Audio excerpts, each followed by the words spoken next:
Hello and welcome to the Prince George Political Panel. I'm your host, Bill Phillips from the Prince George Daily News, and I have with me today Todd Corrigall from the Prince George Chamber of Commerce. He's the CEO, and Mackenzie Kerr, former Green Party candidate and current forestry student. Of course, top of mind these days for all of us, as is all the time these days, it seems like, is COVID-19. But one thing that perhaps we're not talking enough about, or we don't hear too much, is the mental health aspect of COVID-19. What kind of impact it does have on people. I know for myself, I didn't think much of it, and then I realized over the last little while, I've had a couple of dreams where I'm in a store somewhere and I'm stressing that people aren't physically distancing themselves. So I guess while psychiatrists may have a heyday with that, I suspect that subconsciously I'm a little stressed about things myself. So go to Mackenzie for some comments. What's your feel on the the mental health aspect of what's going on? I think the impacts of COVID-19 are going to be huge on our mental health. They already are. I'm seeing everywhere I look, people are either getting really lonely because they're not able to see their friends anymore, or just tensions in the house are higher. People are fighting more. And there was a funny meme that came out at the beginning of COVID, and it said, I wonder if there will be a baby boom or higher divorce rates after COVID. And some of the stats are starting to come out already. And I was listening to some podcasts and it said divorce rates are lined right up as soon as the courts are open. So I think this has really brought to light a lot of issues already that were already there. I think also we need to talk about people that are in situations in their homes that a lot of the time getting out and going to work save them from physical abuse or mental abuse. So I think there's also a downside to being stuck at home. A lot of people are enjoying it kind of like a vacation, but I think we also need to be cognizant that there's a lot of people in situations that now they can't get out of it because of COVID, because they're kind of stuck at home. So I think there's a lot of mental health repercussions that we're going to see. It'll be interesting to see the stats coming out when things, go back to normal, but I really hope they don't go back to normal. So yeah, I think one of the ways that I've been trying to combat, feeling down and lonely, I do live with my grandma, so I'm not totally isolated and alone, which is great, but I've been having lots of Zoom calls with my friends. And most recently in the last couple days now here, we've been going to the park and sitting 6 feet apart. So now that we can have a couple people in our circle and make it a little bit bigger, have family gatherings with phase 2. So we've been able to, go to the immediate family's house and go inside. We had a birthday party and we all sat outside, 2.5 weeks ago and stayed super far apart and everything. So now we're able to get a little bit closer, but still be weary. So yeah, there's a lot of things that are going to come from this mental health wise, but yeah, I'm interested to hear, Todd, what have you been up to combat the, negative feelings of isolation or loneliness? Yeah, it's interesting. From a purely business standpoint, the challenge becomes what happens as we're now in phase 2, effective today, I guess, is really sort of the major day of this. What do consumers' habits look like and their willingness to go back and re-engage? Those who have been shopping have been doing so in a pretty structured, rigid environment. Volumes of people allowed in stores and in distancing that has to occur in there. And some people have been predominantly shopping online. So how do we now not necessarily shift a consumer's mentality, but how do we help consumers re-engage with local businesses? So we've got some that have created these curbside pickup environments, which is a great opportunity for immunocompromised people, certainly, but also people with the mental health aspect of getting over that barrier is much more challenging. And I'm not excluded from this. There's certainly moments where, I'm going out to a store, maybe a larger big box store, and there's hundreds and hundreds of cars in the parking lot or people lined up. It's daunting to look at that right now because I think, sometimes we move a little too quickly through these processes and don't take time to assimilate what's going on.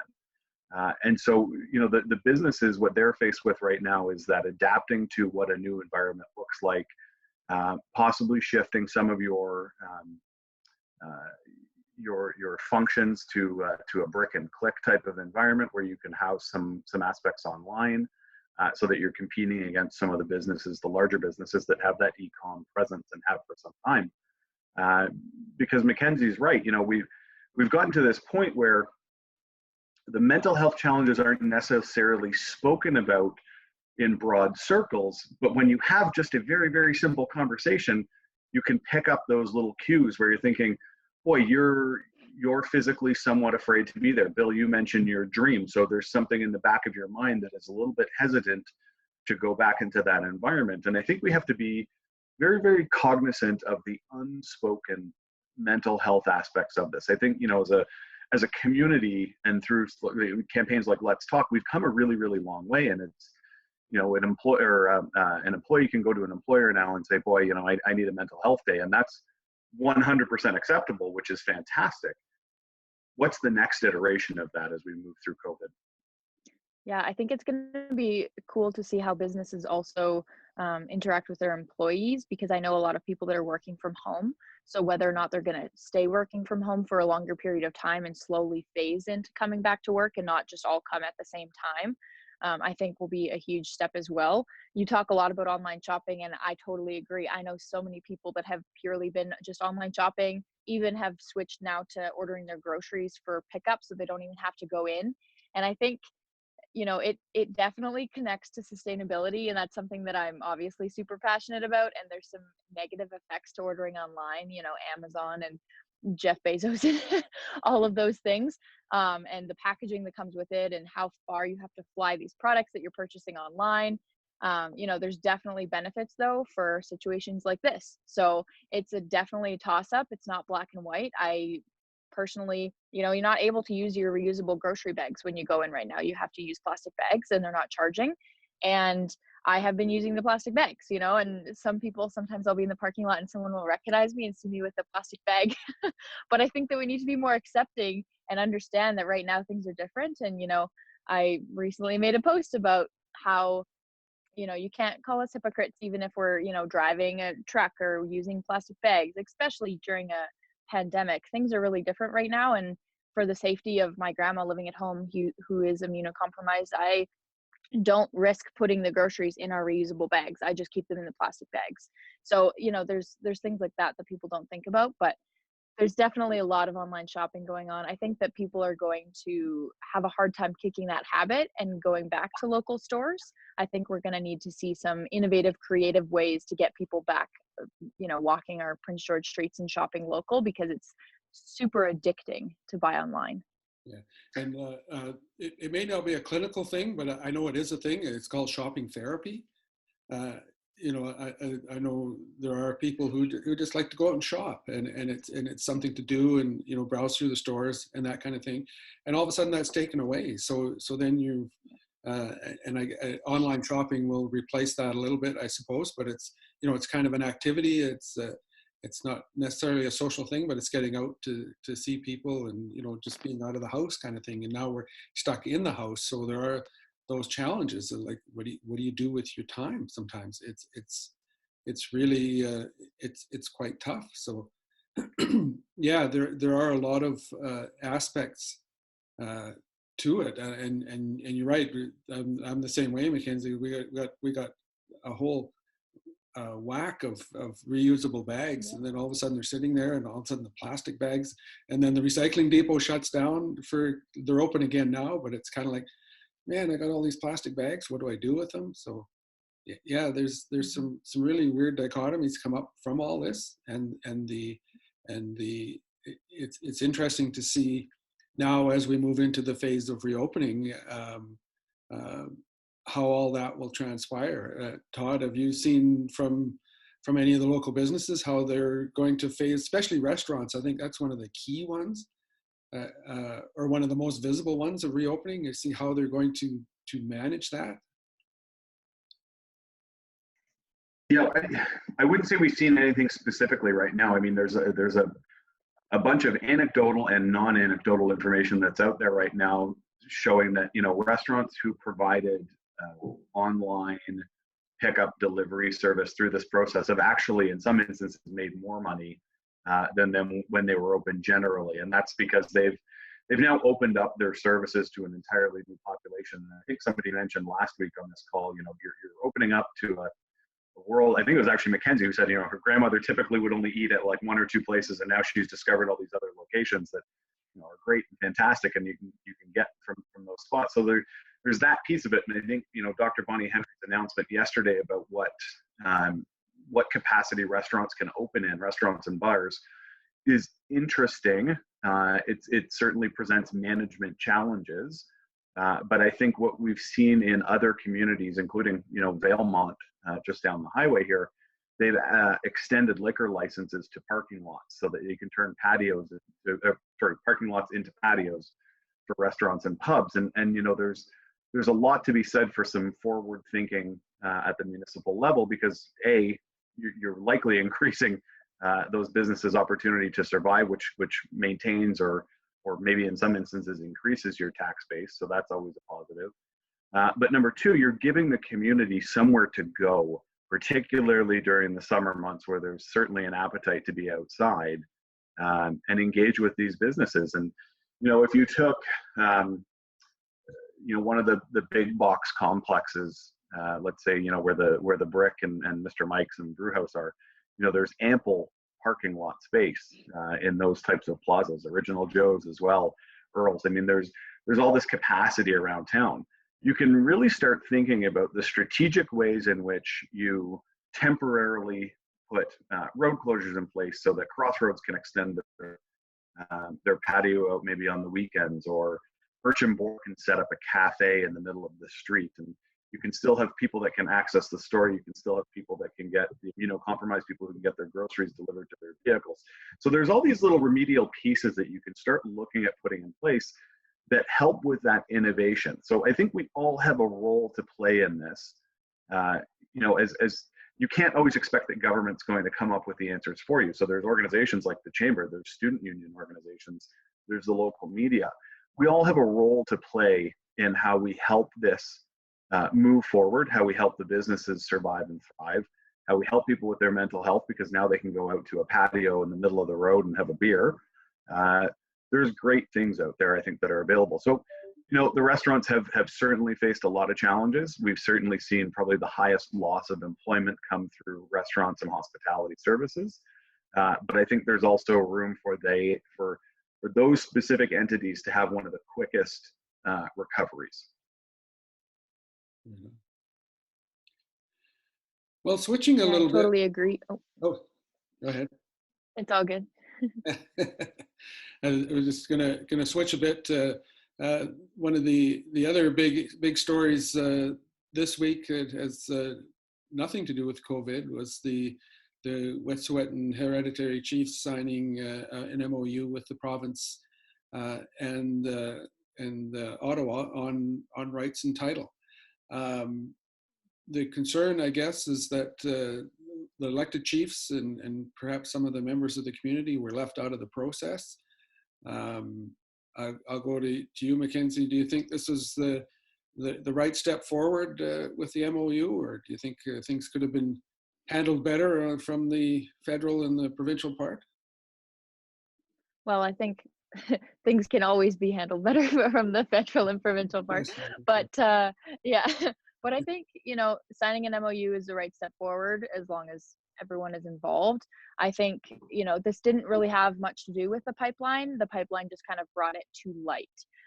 On rights and title, we have had the Doug Moot court cases in the past and things like this before on rights and title. So I think that, working towards an MOU and delineating rights and title and making sure that everyone's involved, and there was just such an uproar when there still really is such an uproar and tension between hereditary chiefs and elected band and council. And I think that the Green Party has always been advocating to get rid of the Indian Act, because the Indian Act created the elected bands and councils, and we kind of placed this upon them and said, okay, this is the way that you're going to govern yourselves, when they already had a way of doing it. So I think that, we need to look at reconciliation in a new way, and we really need to be engaging with Indigenous peoples in the right way, because right now I don't think that federal or provincial is, they're just kind of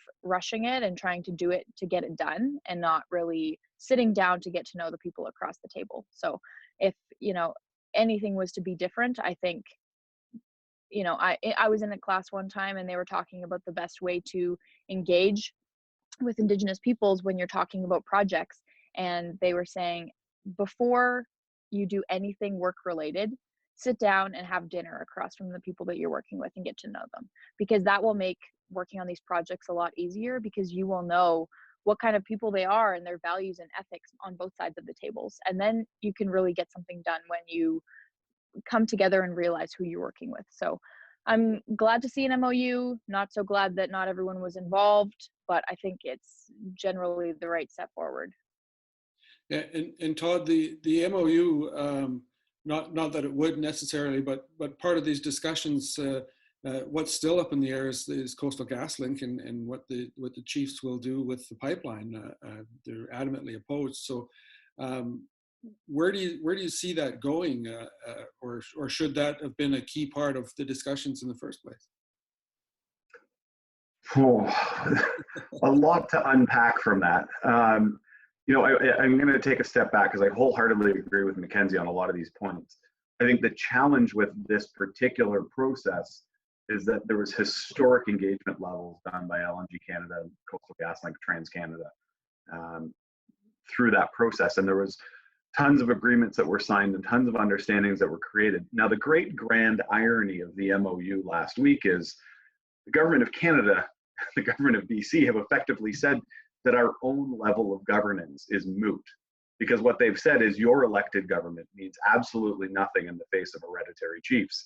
And I think you hit the nail on the head at the very beginning here, Bill, is there's this massive disconnect between what's happening with hereditary leadership versus elected leadership.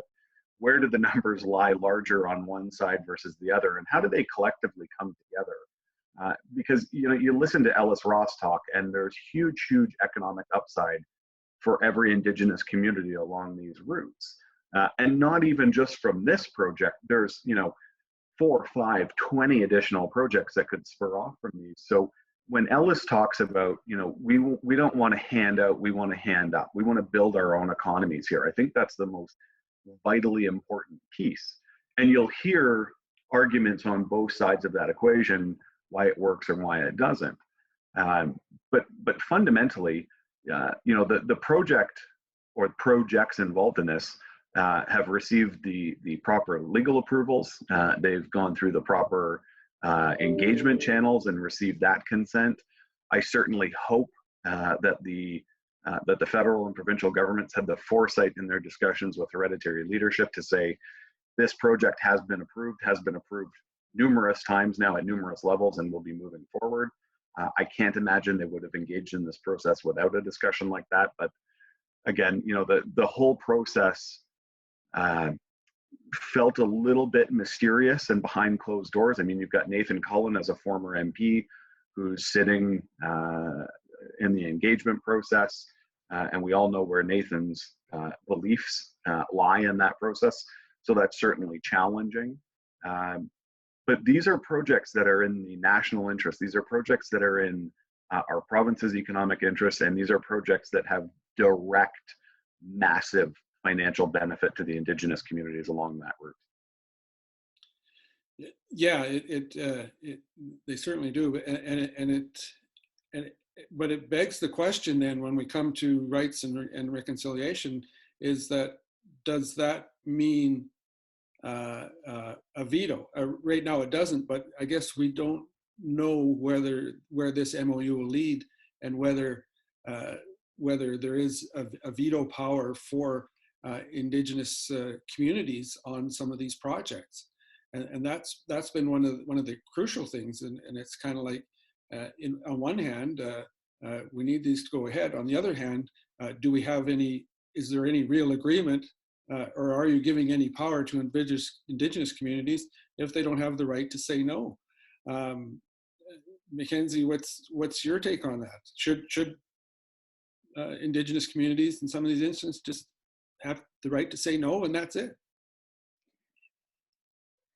I've had the veto discussion so many times, and What's crucial, I, right? It's a you key. know, it really is.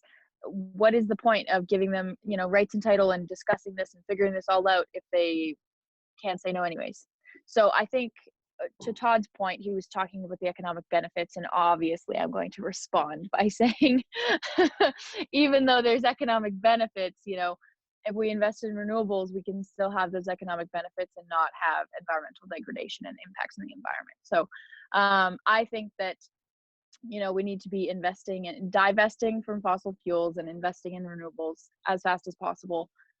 But also, you know, I am a realist in the fact that I know we can't turn off the taps tomorrow, and that a lot of things are still made of oil, and we, you know, some things we need it for, but we need to scale it back significantly. That's my opinion. But I do think the veto discussion is a very difficult one, because regardless of who they are, if you yeah, I don't know, it's just a really tough discussion. I honestly, I'm not going to say yes or no on the veto point, because I don't believe that it's my place to say. But I do think that we need to be engaging in a very different way, because right now it's very political. We're not getting to know the people across the table, and I think that we need to have better relationships with the indigenous people before we move forward, because I think projects like this create tension and divisiveness. And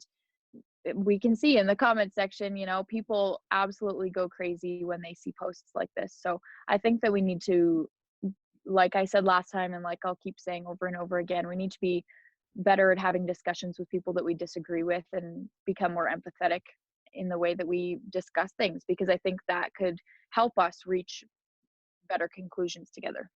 Yeah. And I guess, Sorry, I just want to jump in on that point too. And we all know Mackenzie and I are going to disagree on on our resource development projects and where those lead, and that's fine. It's healthy to disagree. Yeah, and debate. exactly. The one piece I wholeheartedly agree with here is, you know, that engagement piece. It has to increase. I think where you've seen successes, you know, I spent time in Yellowknife, and the Yellowknife's Dene and Chief Erasmus were tremendous with how they engaged and the publicity that they would derive from that. And when we get into these processes, and I think one of the biggest problems or issues that we're seeing with the MOU from last week is shrouded in secrecy. Who was there? Who was invited? Who voted? Who wasn't invited? Who didn't vote? You know, when public engagement is done and done properly, there's this loop that's perfectly closed every time. There's no unanswered questions, or there shouldn't be unanswered questions left there, to Mackenzie's point, where somebody in the comment section can spiral this completely out of control. Close that loop. Let's do public engagement the right way. Let's ask the right questions. Let's have the right people at the table, and let's make sure that we're re-engaging and telling people about that process. Because without that, there's always this element of, I can question it because nobody's told me and nobody's discussed it. yeah, and key to that is the other with this issue is that is who speaks for the Wet'suwet'en, is the elected chiefs or the hereditary chiefs. That's the other key part in this, and I think for the province and the feds, they've pretty much chosen the hereditary chiefs. But then the issue of the split within the community hasn't been resolved. So Todd, you're talking about, you know, getting everyone involved in discussion, and that's key. So how do I guess, Mackenzie, how do we reconcile that in the community, or how can that be reconciled in the community? I think that's not up to us to say. You know, I think we've been a large part of the problem by creating a system like this that has, you know, placed this system of governance on them. But I think that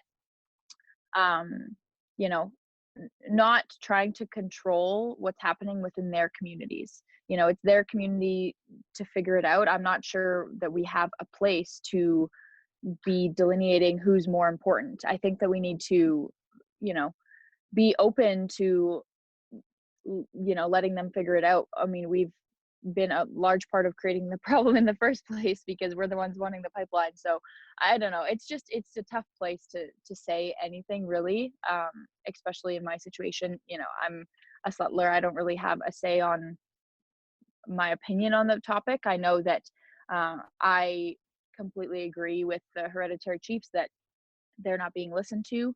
And banding council, were the ones that were seen as the ones that you're supposed to engage with, but the hereditary chiefs traditionally have been. So I don't think that they should have been left out at all. And now you see this divisiveness in the community. So I think that we need to relook at the way that we do reconciliation and engagement, and really try to do it the right way, because we need to not think that we know what the right way is, but ask, what would you like to see from us? Because a lot of the time we just assume that we know what the best way to engage is without even asking what the best way is. Mm-hmm. Yeah, and the tough part is that the province and the feds, they still fund both the hereditary chiefs and the elected council. So it that in my mind creates some of the confusion within the community itself, because you have two groups that are getting funded to speak on behalf of the community. So there's all kinds, and plus the age-old division within the community itself. So it's a tough nut to crack. So I'll go to Todd. How are you going to crack that nut there? I don't know that you are.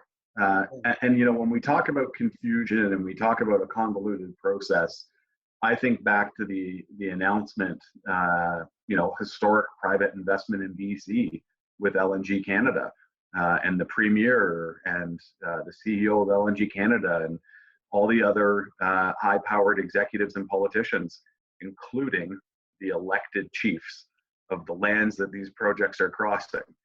And so in one instance, you have elected chiefs in the room for this announcement, and then in the other instance, you have hereditary leadership talking about control. So the government has fundamentally messed this process up. And there's a lot of work that they can do. There's a lot of work that we can all do on leading this back. And I don't know how you crack that nut, but I certainly think everything starts with open dialogue. Everything starts with government taking ownership for the issues and missteps that they've taken, the Indigenous communities stepping up and saying, this is the direction that we all want to go in, whether that's economic development, whether that's prosperity of the lands, whether that's you can work in these sections and not these sections. There has to be this commonality between what's going to work and what's not going to work. And I think if we can all come together and have a fairly structured conversation without protesters kind of beating down everybody's door in either direction, saying this project has to go forward, or this project can't move forward whatsoever, and have an open dialogue and come out of those discussions and say, listen, this is what we've discussed. These are the areas that we've decided need to be covered, and this is how we're going to move forward. I think there's a tremendous amount of respect and understanding that a lot of these communities would have if people would just step up and say, listen, here's exactly what we're looking for. Here's precisely how we feel we need to get there. Have the other party come forward with that information too, and make this an open process. And I can respect that these are, in a lot of ways, very private discussions, and there's certainly pieces of this when you look at reconciliation. And I've sat with a number of people through the TRC process, and it was challenging to hear a lot of that information. But you know what? They all have a thought about what that path forward is and how we all work collaboratively. So let's get those voices at the table and let's have this as an open and frank discussion. Yeah, I just want to add one more thing. Sorry, Bill. Yeah, What you were saying there about how kind of protesters on either side can impact the discussion is completely true. You can be having a discussion with someone on the opposite end of the table, but you're hearing the protesters banging on the door so loud that you're peer pressured into making one decision or the other because of the public outcry.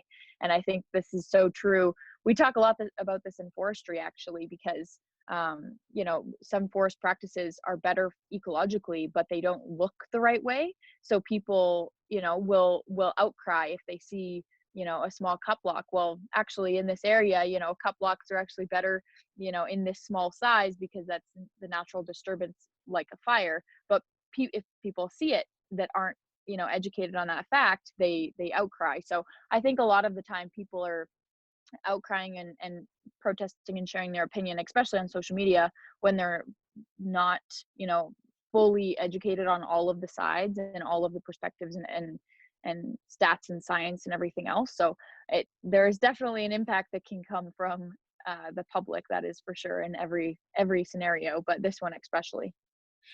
Yeah, excuse me. That's certainly part of it with this, is that the province and the feds certainly had a gun to their head before these negotiations came forward.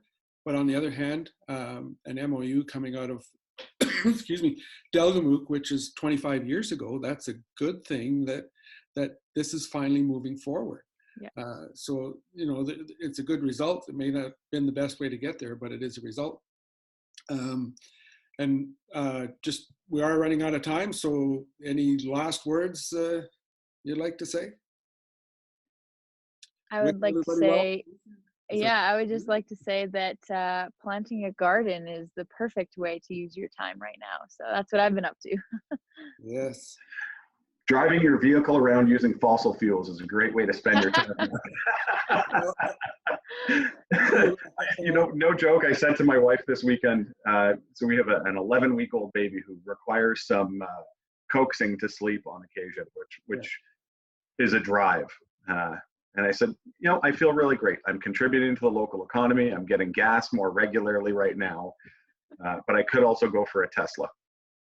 Yes. And there is something to be said for the old just go out for a drive when you want to get out of the house. They tell you probably shouldn't, but you know, it is a nice way to just kind of break the day and that. So, you know, definitely. I'm not going to shame anyone for doing that right now. You know, it's definitely a way to get out of the house. So yeah, there's a good circle back to your first question about mental health, right? It's doing what you need to do to keep yourself sane during challenging times. And if that's going for a drive, great. If that's planting a garden, great.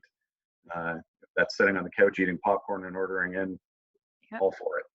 Yep, just choose local. Yeah, exactly. Right on. Well, thanks, Todd and Mackenzie, and we'll be back again, and hopefully Tracy will be back next time, and we'll do this again. Thanks, Bill. Thanks, Mackenzie. Thanks, Todd.